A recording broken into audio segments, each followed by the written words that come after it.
As the ancient proverb says, if at first you don't succeed at doing the idiotic thing you were trying to do, raise the price and try to do it over again. Oh, there's no ancient proverb like that? Funny because CNN clearly thinks there is. You might remember some years back, CNN decided that there was a huge market for people who wanted to pay for CNN. Now, most people don't even want to watch CNN for free. Remember when there was CNN being streamed at airports? There was a service called CNN Airport. And it turned out that people would rather suffer through the worst of airline travel than watch CNN. So CNN Airport, as far as I know, does not exist anymore, except maybe on Frontier or some airline like Ryanair that is so genuinely awful that it actually sets out to torture passengers, which is actually a great idea because, come on, people will not pay to watch CNN, but they may absolutely pay to not watch CNN. Oh God, I just gave airlines and airports another horrible idea for making airline travel even worse.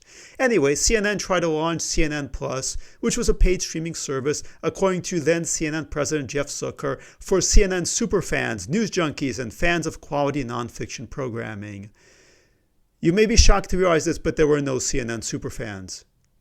CNN superfans were almost as real as Bigfoot and even less likely to be spotted in the wild. So CNN was charging $2.99 a month to be able to watch CNN Plus, which has all the CNN programming you already love, like pretending that the race riots burning down entire neighborhoods are not happening. Plus, well, you got something for the Plus. I'm not sure what you got for the Plus, but you got something for the Plus. If you really liked CNN, it was a good deal. It turned out nobody really liked CNN because CNN Plus launched in March 2022 at a cost of $300 million and shut down in April 2022 at a cost of $300 million. Not the best track record. But now CNN is trying to do it over again and charging even more. CNN All Access is coming, and CNN All Access is going to launch later this month, October 28th. Mark your calendars for $6.99 a month or $69.99 annually. So people didn't want CNN Plus for $4 a month, but now they're going to be able to pay almost twice as much, $7 a month for it, right? I know, inflation is pretty bad. You know, inflation is bad when you walk into a grocery store and look at the price of meat, milk, bread. But the price of CNN, here's the thing. People need bread. They need milk.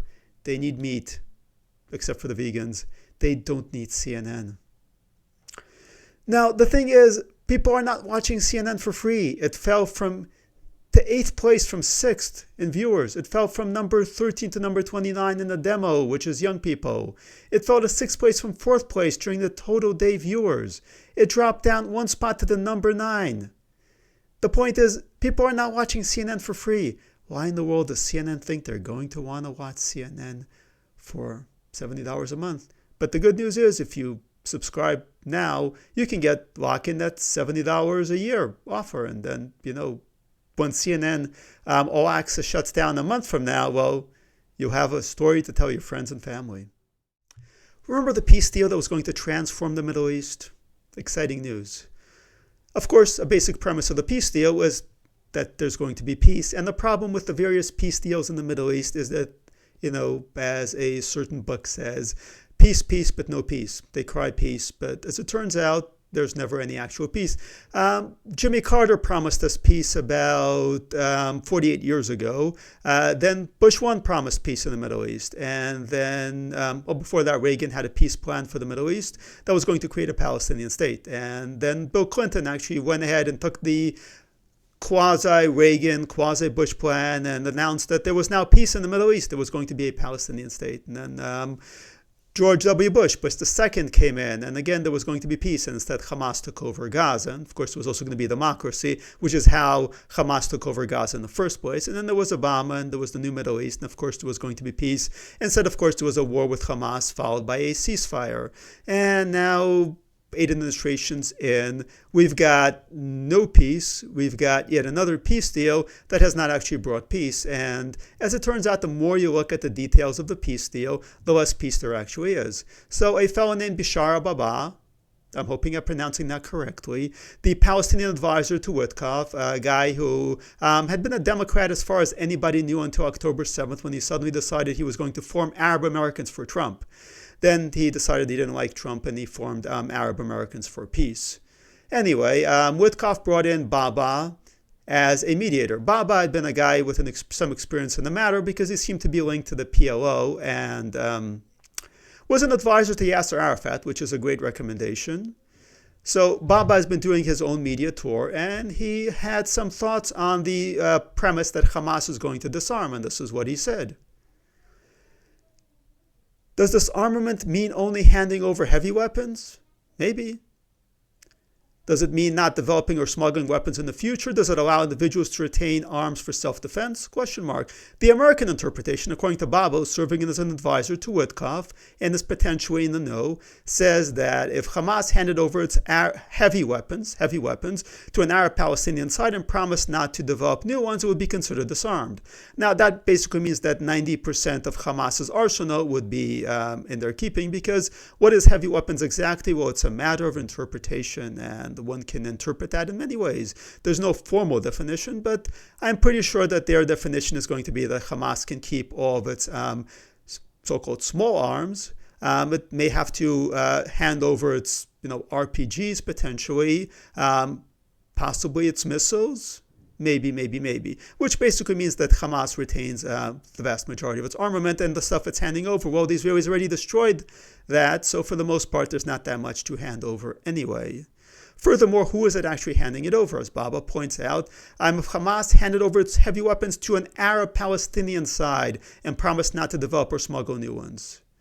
So who is the Arab-Palestinian side? Well, Baba's been doing his media tour, and he explains that Hamas will eventually have to hand over its heavy weapons to an Arab Islamic Palestinian forces. There's a lot of hedging there. And he also says that it's possible that Hamas activists, I really think of suicide bombers and guys breaking into your home and murdering and raping you as activists. As you can tell, I think Baba is a bit not the guy that we should have actually had negotiating with terrorists, because he might be a little leaning that direction. But okay. Anyway, Baba says it's possible that Hamas activists will integrate the future into Palestinian security forces, and the U.S. will have to accept this, because, of course, we'll have to accept this.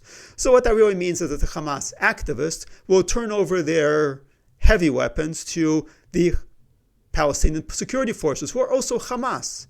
And this is, of course, what I was warning was going to happen all along, because the 20-point peace plan even included an internationally funded buyback and reintegration program for the weapons. So we're going to pay to buy back the weapons from Hamas and turn it over to the security forces, who are also Hamas.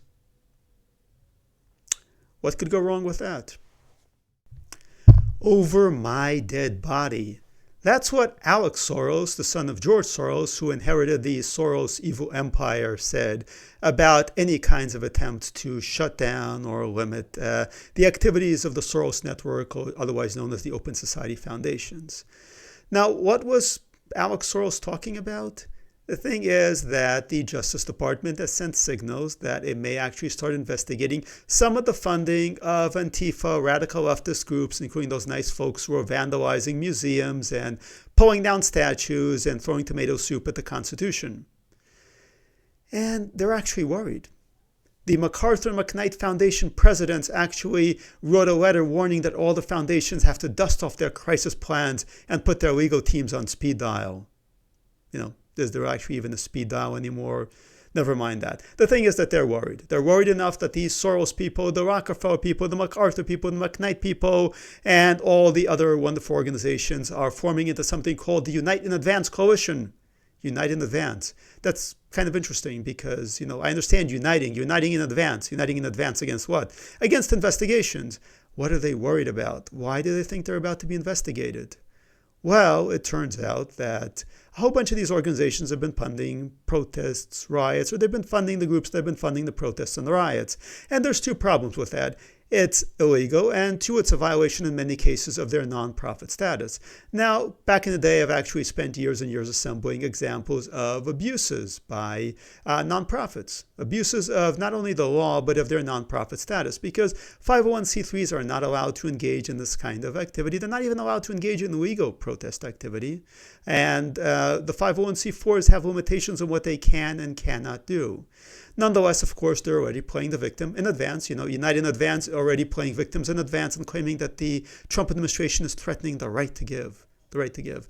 It's an exciting concept, the right to give. Unfortunately, the right to give was quite absent when the Obama administration and then the Biden administration came after all sorts of organizations because people were giving them money.